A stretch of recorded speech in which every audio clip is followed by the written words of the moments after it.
Could take them back when I'm like 15 or something, you know. What is this?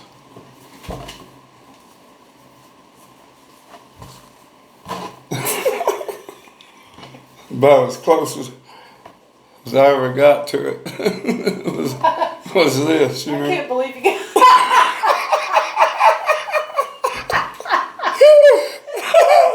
Now I got him for real. I asked and you did it. That's so hysterical. That's funny, isn't it? Downright embarrassing. You know? That's great. Yeah. Do it again. That was. Huh? That's incredible. I don't have, you know, a lot of people have those napkin tricks. They go, there's never anything under there. They make stuff disappear. There's never anything under it, you know. Well, I figured there had to be more to it than that. Here's a little fold too. And you put these together here and hello. And now they go like that.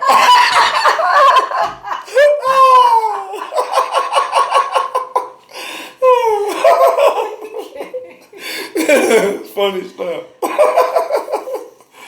You know, I hope I don't get serious, you know, as I get older. I'm 74 now. I'm still not serious, you know.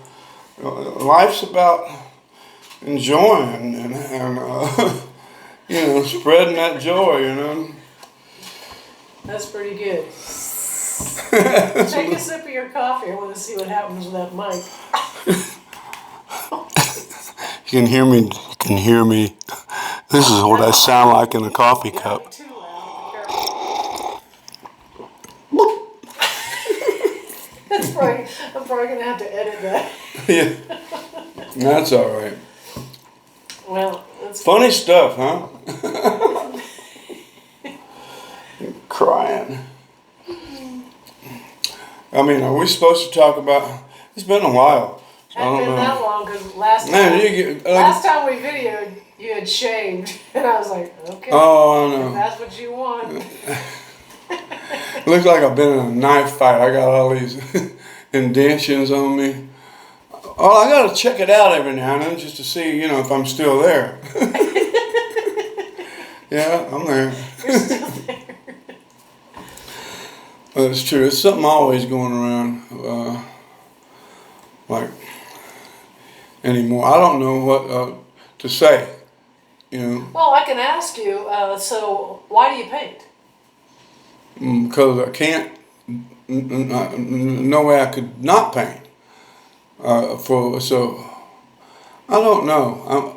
I was put here to kind of on a mission, you know, and I'm just trying to fulfill that mission best I can, whatever it may be. And painting just happened, you know, as you well know.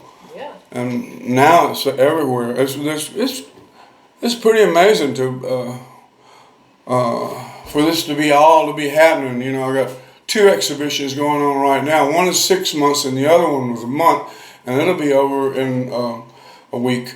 And then there's another one coming up in Angelo as well. And then in September, I have my own gallery at the Museum of Fine Arts in San Angelo. And that should be. And a new one at the university in San Oh yeah, I forgot. Yeah, at the museum at the university. That is going to be incredible as well. That's Yeah, it's amazing. You know, just it's amazing how everything has happened for you in the art world. It's so difficult. It's probably more difficult in the art world than it is even in the music world. Being a creative person, I mean, you can appreciate how that feels for so many artists who haven't even had works in an exhibition. No. And here you have had this one here. You had one in Arkansas. Yeah, the first one we had. What did we have? 2. We had 2 paintings or 3 paintings. 2. 2 of them. And I think generally that's considered pretty amazing just to have 2. I know we drove all the way from Texas to Bentonville, Arkansas to put them up. Well, yeah, we had to be there. Yeah, and I'm grateful for that opportunity. This has just opened up doors, you know. Right. I've got some good advice, you know, from this man, and don't paint anything twice. Don't go over it. Just don't paint it twice, and don't listen to what anybody has to say. What do you mean? Don't paint it. Don't paint what twice? Well, don't hit your stroke. Don't go over it again, you know, unless you have to do something, you know. Oh, I got you. But everyone was offering me advice when I started to paint. Everybody had something to say, and it was all these people who were schooled. Right. Everybody's been talking Greek to me because I didn't know what they were saying. All I knew is what I was doing. And there's no way I could not do it. You know, I was compelled to do it, and I had to do it. It's still that way, and it gets real frustrating for me because I don't know what it's going to be or what it is really. And some of it, till after it's all over, and then you go, wow, you know. But you know what? They always turn out incredible, and I just have to say, or ask her rather.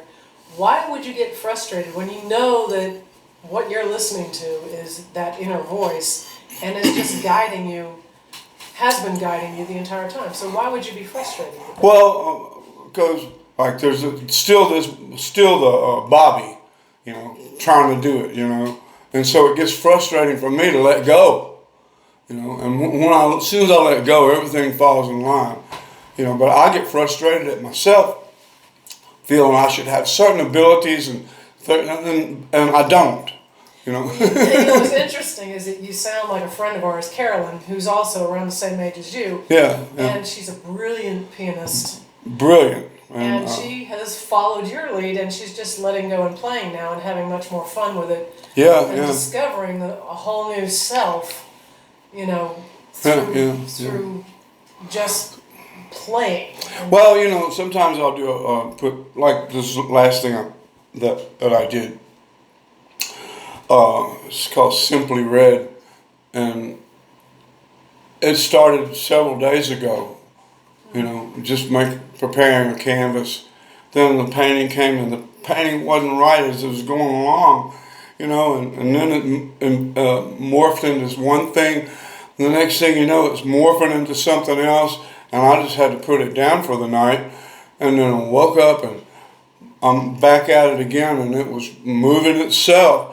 And then at the end of it, it suddenly happened, you know. It came into being, you know, and it's got all these characters in it, and it's about probably 8 different shades of red, and that's why I called it Simply Red. But it has all these characters in it, as do all of my paintings have characters in them. Where, I mean, you can't really get them until you just look. Oh wow, I see that. You know, so I believe it might be. Well, Joseph Carini, who has a lot of my paintings, and he's making carpets and tapestries.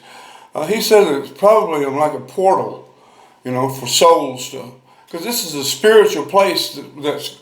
And the whole thing is all a spiritual thing that's going down.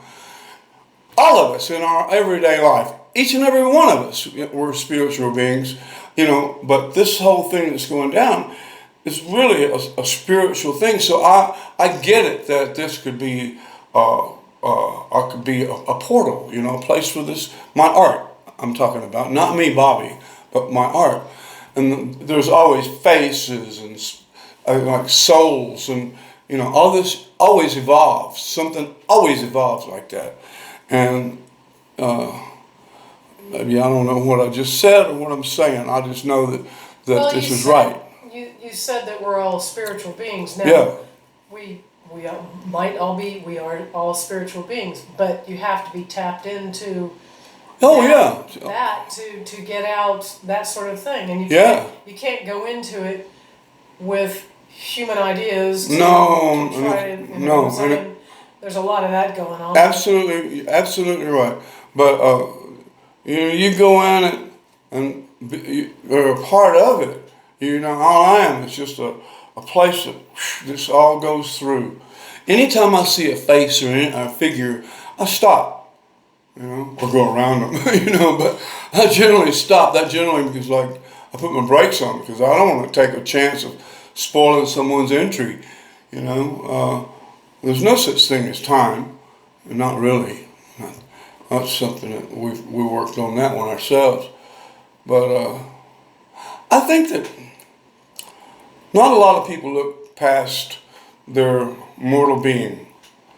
They really don't. And when we had this Hubble go up there and sending back all these messages, now we've got this other thing that came through and showing us different universes within universes and galaxies upon galaxies. And then it shows like we're way back in there somewhere like that. And we're so insignificant, you don't even know that we're there. Well, if you get a grip of that, I kind of believe that, there's a guy named Gary Zukav said once, and I caught it on a TV show, and he said that this is Earth School. We're here to find that out and to function and be, this is where we learn, some pass, some don't, but that's Earth School. And all of a sudden that just clicked with me. It resonated, that made sense because I never felt like, I never felt like one of the boys, Right. I didn't. I always felt separate and apart from everyone and everything I was ever done. Even on my work with, Delaney and Eric Clapton and George Harrison and all that, I was still separate and apart from that, Well, perhaps you were more in tune than they were. Yeah, someone like I think so. Eric and someone like George, who had been famous for so long, even though George had dove into the spiritual side of all the Krishna and all that, doesn't make you any closer. And often, of course, when you're wealthy, you forget how to connect with anything. Yeah. Because you're so concerned about the money. And you have all that fame and everything. It's and you have all that fame. Yeah. You got all that stuff you have to divest yourself of all of those things. Which people don't want to do. No. Even this body. Because this is just a place I'm hanging out in this thing for a while. 74 years now. And let's hope it's going to be, 20, 30 more. I'm planning on living a long life. I remember when we were talking about this type of thing over 20 years ago. We both knew about it way back before that even. Yeah. And people were pretty much threatening to have us put away. I know I was personally being threatened with an exorcism. Yeah. Well, people are afraid of what they don't understand. But now it seems so much more open when you think about it. Yeah. We talk about this stuff. Yeah. Much more than they did. They feel threatened. A lot of people feel threatened. That's all right. At least they're feeling something. I don't know. Better be careful when they feel threatened. They want to shoot you. Oh well, especially these days. But it's not. It's always been like that. Yes, it has actually. Yeah. It always has. Anyone who had spoken out. Yeah. Generally was in line for a kick. Everybody has a platform now, Everybody with their phones and everything. So, everybody can start or stop anything they want, I would think. So I was saying that you probably felt a little bit out of place because you were thinking from a different place. Yeah. And yeah. I've always felt out of place ever since I was even real little and old enough to feel out of place. You heard voices when you were real little. Oh yeah. And I sure did. Can you tell me, when you were a baby, your mother was giving you opium, right? That's true. Because that was doctor prescribed. Yeah. But I'm not saying that was necessarily a part of you hearing voices. No. I don't know. I just. When you're dialed in, you can't explain being dialed in. I've always had an understanding of my place around here, and like I said, I've always been like a fifth wheel or something, or a third wheel. I don't know however many there was, but as long as I keep on rolling, that's all I'm concerned with. But yeah, I've always felt that, an understanding of, I didn't know it was, but until I got older, of who I am and who's inhabiting this form. Right. But I mean, I've always known that, but because people thought I was crazy anyway. They still do. Some of them still do. Now I don't care about what they think. Doesn't matter. Doesn't matter. Be crazy to think I am. Well, Someone would have to recognize crazy to understand it. The thing is like people are afraid of what, like you said, what they do not What understand. they do not understand, it scares them. Well, and all you have to do is just open yourself up to, just be open for whatever there is. No, most everybody stays closed. The door is closed and the key is locked and thrown away. And they don't want to know, and they go through life with blinders. Well, what was one of the things that you feared most when you were sort of like losing control of yourself? Not coming back. Excuse me. That was my biggest fear when I was going through all of my drugs and alcohol and coming. I had prescription drugs that were just too intense, and I wasn't supposed to be on those things, and all these different doctors did, and I'm still drinking, but then. Right. But my biggest fear was that I would hit that stage of consciousness and never return, and it was pretty low. I got to tell you right now, it was scary, and I didn't want that. I didn't want that. There's a movie. It was called Ghosts, and they had all these spirits coming up through the floor and all of that. Somebody had to know or have been there to understand You're that. talking about the Demi Moore, the one called Ghost. Yeah. And Demi. Where the guy died because he was so crooked, and the ghost came after him. Oh yeah. That was... Well, I had them coming up through the floors myself, but it's the floors of your mind, of your imagination. Sure. I'm maybe going way off base here, but I doubt it. I'm still in the game. But even more so. Yeah, because for me, I know what I'm talking about in my terms. Someone else might see it differently, and the other one, on the other hand, I don't think so. You need help. Lord have mercy, we all need help. But well, I think we all go through depressions, and I know I battled with that. I don't want to say battled, but I dealt with that for a long, long time, and just went through one of those horrible couple of days of that sort of thing. So how did you handle that? When you hit a depression. I just had to ride it out. There was nothing I could do about it. And I knew that there was nothing I could do except know that it's going to reach an end. And I didn't have a control over what the only fear was that I wasn't going to come out, and that I was going to be locked in that prison. And that, thank goodness, I just kept going one stage to the next stage to the next stage to the next stage, and I don't know, here I am all these years later. It's hard to explain, but I'm sure that a lot of people who have been through drugs and alcohol know exactly what I'm saying. And there's a lot of them. Yeah. It's almost demonic. What goes down. There's a real dark side. And so you got to lose that.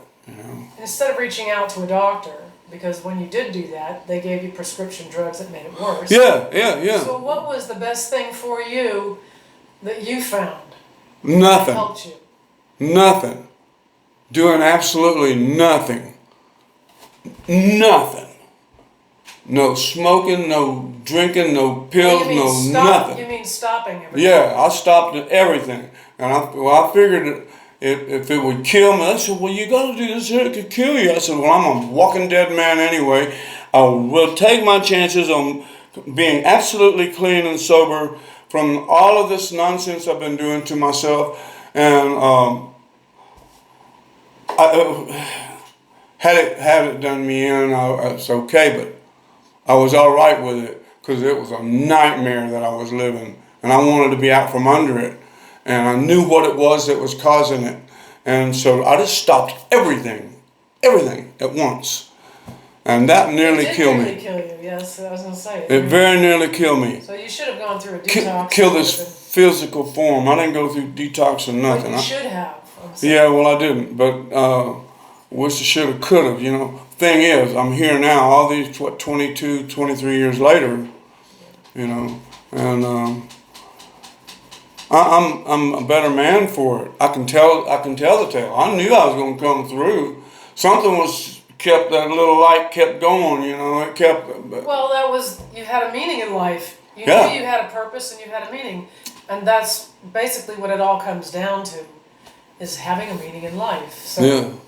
you knew that you were here for a reason. I was here for a reason. I was more than what I was. I knew then that I'm more than that. So as I've read, you start thinking with a purpose. So you have a purpose in life. You have a reason to be here. Yeah. You were Yeah. very adamant about that because I remember talking to you Yeah. and saying, I'm more than this. I'm more than Yeah. I'm a bigger man than that. right. And I am. Going through all that, as tragic as it was probably the best thing that ever happened to me. Well, it is. I was going to say, and also finding the bright side of it, which is this is here. I'm Now. going through this because if you don't deal with it, it's going to come back again. And so, Yeah. dealing with it and giving it a meaning, that whole thing, giving it a meaning because it was telling you something Yeah. that you needed to change. Yeah. So, I knew I was here for a reason, that, a far greater purpose than the one that I was serving. And the one that I was serving then was myself. yeah. That's always a killer. That's fresh picked right there. All of this, I love doing these right here. We haven't done one of these in a long time, but I love a discussion like this that's meaningful, and there's an abundance of it. You could talk and talk and talk and talk about this, and never cross the same bridge. And I'm sure there are plenty of people that understand what I'm saying. Well, yeah, and especially today because we have gone through COVID, we have gone through so much, and everybody has gone through a lot together, and I think a lot of people sort of feel lost at this point because things change so much. Yeah. And I'm grateful for the change is change. good. Absolutely, change is Yeah. good. Change is good, whether physical change, mental change, geographical change. As long as you roll with it, but when you resist it, man, You resist, it's over. Forget about it. resisting is, not a good thing. Otherwise, you're fighting. Yeah, it's always a losing battle, that kind of thing. When it's a fight, no, you gotta have purpose. It was really no. The amazing thing to me is like how you yourself, okay, had been on this journey, a music journey, for all your life. Yeah. Until 4 years ago. Yeah. So 70, okay, say. Well, 70. 65 years because you've really been singing since you were about 5 years old. Yeah, since I was a little thing. And professionally. Yeah. And so that's like a whole lifetime, but you were good with, okay, switching to this other thing, not giving that thing up completely, but, switching over to something else and being extremely happy with that. Yeah, well, I had no choice. I really didn't have a choice. I'm going with what I'm compelled to do and told to do and following the instructions. That's what I do now.